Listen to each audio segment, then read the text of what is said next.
This is the Star Wars The Black Series 3.75-inch Kylo Ren.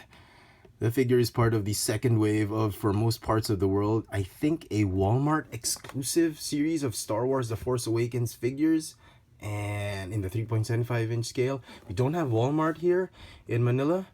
I picked this figure up at Kramer Toy Warden, one of my favorite hobby shops to go to for Star Wars and Marvel. And it's in the 3.75-inch scale. Over in North America, I think people are complaining this thing is going for $20. Here in Manila, hobby shops are selling this for $30, $35 a pop, and it's just ridiculous. And for that price alone, I had high hopes for this figure. I was a little bit disappointed in a few things about the figure, but generally very, very pleased. This is the figure I was really most looking forward to in this particular wave. Princess Leia was okay. A lot of fans I know bought that, sold out fast, but I wasn't interested in that one. If you want to know, I saw the review that flyguy.net gave on that Princess Leia review. I wasn't too impressed with the figure. It was a great review, by the way. Go check him out, flyguy.net on YouTube. One of the best reviewers for Star Wars. But this one was the one I had to pick up. I didn't care if it was $35 or $40. I had to make sure I had a Kylo Ren that was fully articulated. And you know what, Hasbro? You make great 3.75-inch figures that are fully articulated. I mean, this is the thing that actually put you guys on the map with your G.I. Joes back in the 80s. And, you know, fans started buying Hasbro products because of the articulation, and I think you should think about it. I mean, you could save money with reducing the packaging to just a bubble and a card.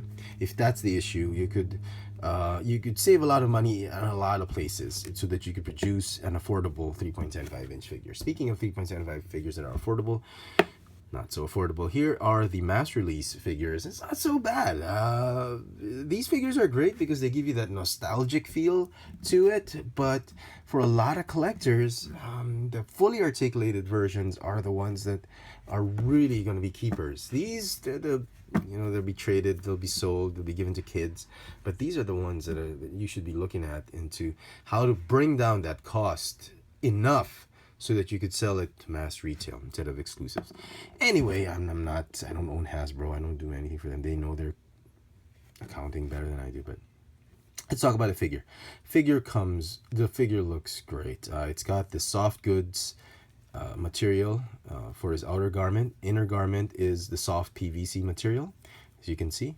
The head sculpt is one solid piece with the cape, or the tattered click cape, which is made of soft PVC material as well. He comes with an ignited lightsaber and a lightsaber hilt that is unignited. Very nice. I'm glad they added this. Wish there was a way to just peg it in or something like that.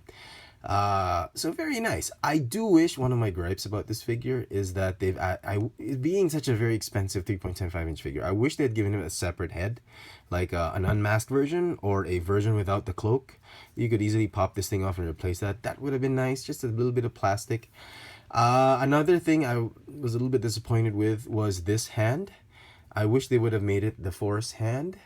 He doesn't need to hold the lightsaber with two hands. He usually just holds it with one hand on the movie. So maybe a replaceable hand. If they could not do a replaceable hand, just make it like a Force hand. That wouldn't be too hard to do, because that's the way fans are gonna post this guy. And with the motorcycle or gripped hand, it's just not gonna cut it. That's one. That's two. Also, let's talk about articulation. Paint apps are great. There's hardly anything about paint apps, just this and the silver. Nothing to complain about. Articulation for the figure: ball jointed neck, ball jointed upper torso. Yep. Or was it just, it's a ball joint. Ball hinge shoulders, ball hinge elbows, swivel wrist, ball hinge hips, ball hinge knees, and ball hinge ankles. Now here's a little bit, this is me nitpicking. I wish they had given this guy some ankle rockers. That would really be great, because you don't just pose a Kylo Ren standing up. You need the ankle rockers. Second, I wish they would have given extra articulation on the thighs or on the arms. Maybe a thigh swivel or a bicep cut would have drastically improved this figure, or Don't need a double jointed elbow. Just a bicep swivel would have been nice, and even this one, like yeah, a double jointed knee, that would have been great, or a thigh swivel. I would have been very, very happy with that. But that's just nitpicking for me. The figure is awesome. For the price, it might be a little too much for the regular collector. So this is not for everybody.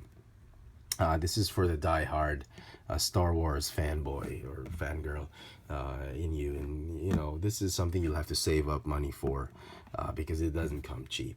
I mean, if you're happy with these things, by all means, collect what you want, buy what you want.